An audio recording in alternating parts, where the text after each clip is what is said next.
Hi, I'm Alana Molstein, registered dietitian nutritionist and creator of the 2B Mindset, and I want to give you my best advice for Passover because you can actually lose weight and keep your weight off through Passover as well. I work with tons and tons of Orthodox Jews, conservative Reform Jews in my private practice here in Los Angeles at UCLA and my video call clients I have in Florida, New York, and even Israel.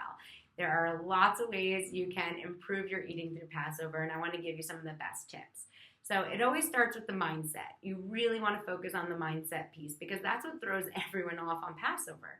They look at it as a diet, which I always say stands for, did I eat that? It makes you so obsessed about what you can't eat that you ultimately just feel so deprived the whole time, and it creates a fixation. So do yourself a favor and try to avoid eating foods that are trying to not be kosher for Pesach. So do yourself a favor and chill on the matzah pizza, the cookies, the cakes, the cereals, the crackers. Rather than focus on what you can eat and trying to remake them, just focus on what you can eat. Because if you watch my 2B Mindset weight loss program, you know that you can eat an array of foods from every single food group.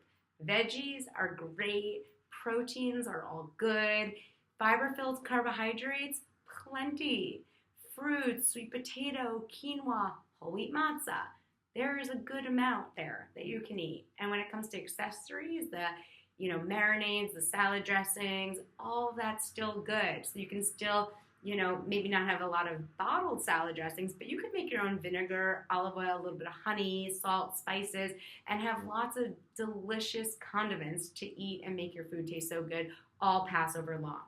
And one rule I like to have with my clients, even the ones who go on Passover programs that have huge buffets of all you can eat food, is just to have one rule that if you can't see it, don't eat it. So if you can't see and identify what food is in the dish, you're probably better off not having it. So the lasagnas, the casseroles, the kugels, probably a better idea to stay away and really focus on things like sweet potato, chicken, brisket, broccoli, salad. That's a great rule of thumb to get you, kind of eating a little bit cleaner through this holiday, which is really what the holiday is supposed to be about in and of itself. The next thing I want you to look at is the ingredients when you're buying packaged things, because you really want to avoid cottonseed oil. It's probably a good idea to also avoid too much potato starch, which I'm not a fan of from a digestive and weight control perspective, but certainly cottonseed oil. It's really one of the worst oils you can consume for your heart health perspective. So it's very low in monounsaturated fats. It's really not great for you. And it's a good rule of thumb if you're looking at products and you see cottonseed oil, better that you just don't get it. You will save a lot of money on those marked up products when you just make that change. And I really just want you to focus on freedom, focus on family, and focus on the fact that this should be a wellness holiday where we're eating a little bit cleaner. And that's the best way to go about it. And if you're going to eat things like macaroons and cakes and cookies, it's better that you have a standard that does this actually taste good, or is this just tasting good for Passover? Because if that's the case, you're way better off pushing off that craving for cake or cookie 2 days, 3 days, 5 days, whenever Passover's over, and actually enjoying a delicious one. And on to matzah, it's a really good idea that you don't look at this as a free food. A lot of people get tripped up by matzah because it's kind of broken up and we have no idea how much we're eating.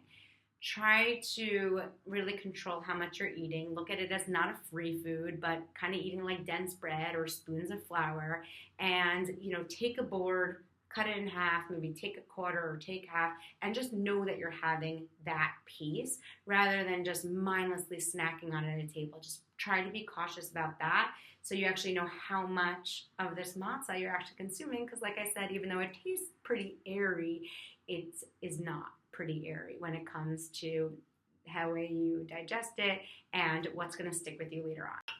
I hope this gives you some tools and tips that you can use.